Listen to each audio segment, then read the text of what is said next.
विधि का विधान टारे न करें। मध्य प्रदेश के एक छोटे से गांव में हरिराम अपनी पत्नी कमला और इकलौती बेटी राधा के साथ रहता था। हरिराम एक साधारण किसान था। उसकी आमदनी बहुत अधिक नहीं थी, लेकिन उसके घर में प्यार, संस्कार और संतोष की कभी कमी नहीं रही। राधा बचपन से ही पढ़ाई में होशियार और स्वभाव से दयालु थी। किसी को तकलीफ में देखना उसे बिल्कुल पसंद नहीं था। गांव में कोई बीमार पड़ जाता तो वह बिना बुलाए उसकी सेवा करने पहुंच जाती। एक दिन हरिराम ने मुस्कुराकर कहा, बेटी, तू बड़ी होकर क्या बनेगी? राधा ने बिना सोचे जवाब दिया, बाबूजी, मैं नर्स बनूंगी। मैं चाहती हूँ कि किसी गरीब की माँ पैसे के अभाव में इलाज के बिना न रोए। बेटी की बात सुनकर हरिराम की आंखें भर आईं। उसने उसी दिन ठान लिया कि चाहे खेत गिरवी रखने पड़े, लेकिन बेटी की पढ़ाई कभी नहीं रुकेगी। समय बीतता गया। हरिराम ने दिन रात मेहनत की। कभी मजदूरी की, कभी दूसरों के खेतों में काम किया, तो कभी अपने बैल बेच दिए। कमला ने भी घर घर जाकर सिलाई का काम किया। दोनों ने अपने सारे सपने बेटी के भविष्य में समर्पित कर दिए। आखिर वह दिन भी आ गया जब राधा की सरकारी अस्पताल में नर्स के पद पर नियुक्ति हो गई। पूरे गांव में मिठाइयां बांटी गईं। हरिराम खुशी से रो पड़ा। उसने भगवान के मंदिर में सिर झुकाकर कहा, प्रभु, आज मेरी मेहनत सफल कर दी। राधा अपनी नौकरी पूरी ईमानदारी से करने लगी। अस्पताल में हर मरीज उसे अपनी बेटी जैसा मानता था। वह ड्यूटी खत्म होने के बाद भी गंभीर मरीजों को छोड़कर घर नहीं जाती थी। डॉक्टर भी उसकी सेवा भावना की प्रशंसा करते थे। एक दिन अस्पताल के मुख्य चिकित्सक ने कहा, राधा, तुम्हारे जैसे लोग अस्पताल की पहचान होते हैं। नौकरी तो सभी करते हैं, लेकिन सेवा का भाव बहुत कम लोगों में होता है। राधा मुस्कुराकर बोली, सर, मरीज का दर्द कम हो जाए, यही मेरे लिए सबसे बड़ा पुरस्कार है। कुछ समय बाद राधा का रिश्ता एक अच्छे परिवार में तय हो गया। लड़के का नाम विवेक था, जो एक सरकारी शिक्षक था। विवेक ने पहली ही मुलाकात में कहा, मुझे दहेज नहीं चाहिए। मुझे केवल ऐसी जीवन संगिनी चाहिए जो इंसानियत को सबसे ऊपर रखे। ये सुनकर हरिराम और कमला की खुशी का ठिकाना नहीं रहा। शादी की तारीख तय हो गई। पूरे घर में तैयारियां शुरू हो गईं। कमला बेटी के लिए अपने हाथों से रजाई, तकिए और कढ़ाई वाले कपड़े तैयार करने लगी। हरिराम अपनी सामर्थ्य के अनुसार विवाह की व्यवस्था में जुट गया। शादी में केवल 7 दिन बाकी थे। उसी रात लगभग 11 बजे अस्पताल से राधा के मोबाइल पर फोन आया। पास के कस्बे में एक यात्री बस और ट्रक की भीषण टक्कर हो गई थी। दर्जनों लोग घायल हो गए थे। अस्पताल में अतिरिक्त स्टाफ की तत्काल आवश्यकता थी। कमला ने फोन की बात सुन ली। उसका मन अचानक घबरा उठा। बेटी, आज मत जा।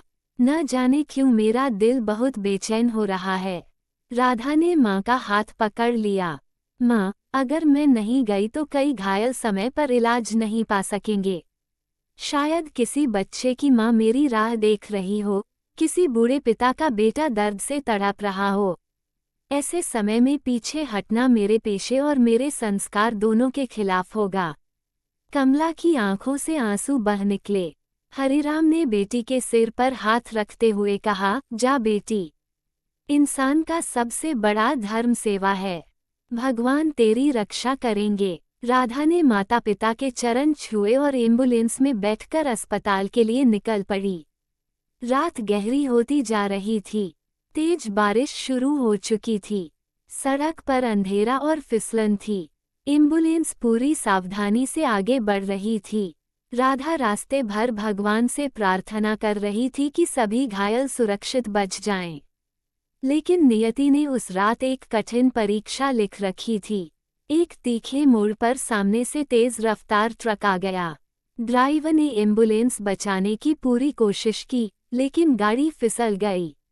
एम्बुलेंस सड़क किनारे बने गहरे गड्ढे में पलट गई। चारों ओर चीख पुकार मच गई। राधा के सिर में गहरी चोट लगी और वह बेहोश हो गई।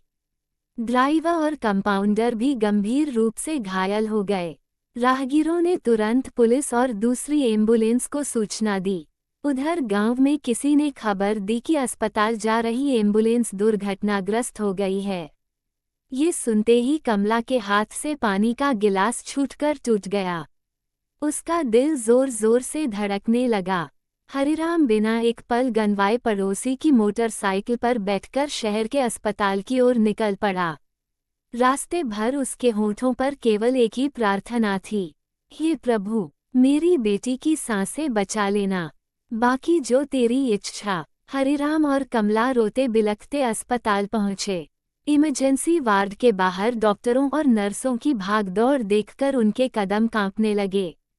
हरिराम ने घबराकर एक डॉक्टर से पूछा, डॉक्टर साहब, मेरी बेटी राधा कैसी है? डॉक्टर ने गंभीर स्वर में कहा, उसके सिर में गहरी चोट आई है, बहुत खून बह चुका है। हमने ऑपरेशन की तैयारी शुरू कर दी है। अगले कुछ घंटे बहुत महत्वपूर्ण हैं। कमला वहीं फर्श पर बैठ गई। उसकी आंखों से आंसू रुकने का नाम नहीं ले रहे थे। वह भगवान से हाथ जोड़कर बार बार कह रही थी, हे प्रभु, मेरी बेटी ने तो हमेशा दूसरों की जान बचाई है, उसकी सेवा का फल उसे जरूर देना। ऑपरेशन थिएटर का दरवाज़ा बंद हो गया। हरिराम बाहर बैठे बैठे राधा का बचपन याद करने लगा। वह दिन जब उसने पहली बार स्कूल जाना शुरू किया था, वह दिन जब उसने पहली तनख्वाह पिता के हाथ में रखी थी, और वह दिन जब उसने कहा था, बाबूजी, किसी की जान बचाना ही मेरे जीवन का सबसे बड़ा सपना है। हरिराम की आंखों से आंसू लगातार बह रहे थे। इसी बीच अस्पताल में एक वृद्ध महिला दौड़ती हुई आई। उसने हरिराम को पहचान लिया। क्या आप राधा बिटिया के पिता हैं? हरिराम ने सिर हिलाया। वृद्धा रोते हुए बोली, बेटा, 2 महीने पहले मैं इसी अस्पताल में भर्ती थी। मेरे पास दवा खरीदने तक के पैसे नहीं थे। आपकी बेटी ने अपनी जेब से दवा खरीदकर मेरी जान बचाई थी। आज भगवान उसे कुछ नहीं होने देंगे। धीरे धीरे अस्पताल के बाहर भीड़ बढ़ने लगी। कोई फल लेकर आया, कोई मंदिर से प्रसाद लाया, कोई मस्जिद में दुआ मांगकर आया। जिन लोगों की कभी राधा ने सेवा की थी, वे सब उसके लिए प्रार्थना करने लगे। उधर ऑपरेशन कई घंटों तक चलता रहा। अचानक ऑपरेशन थिएटर की लाल बत्ती बुझी। डॉक्टर बाहर आए। हरिराम और कमला सांस रोककर उनकी ओर देखने लगे। डॉक्टर मुस्कुराए और बोले, ऑपरेशन सफल रहा है।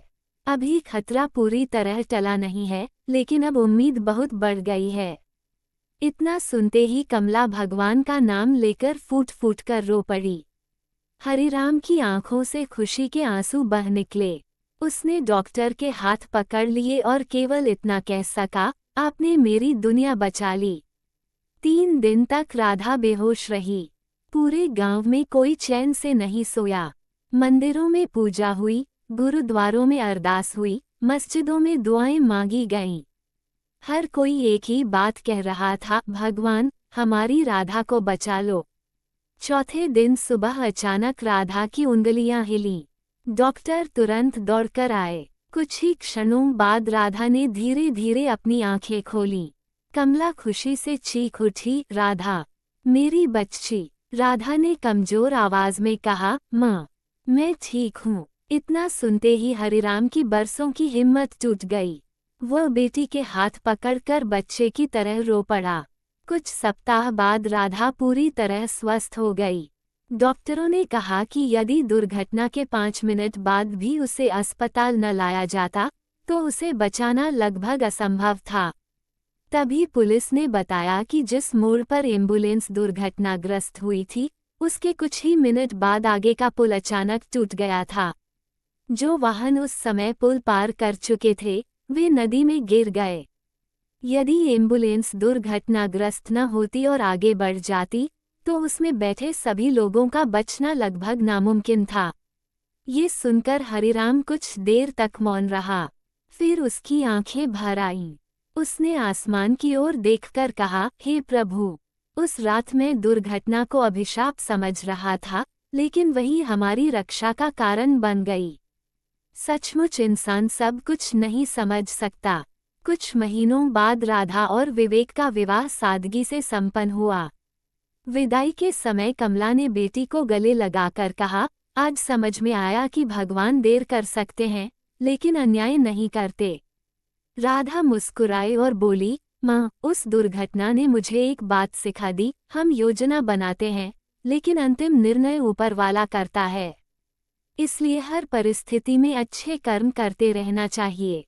विवाह के बाद भी राधा ने अपनी सेवा नहीं छोड़ी।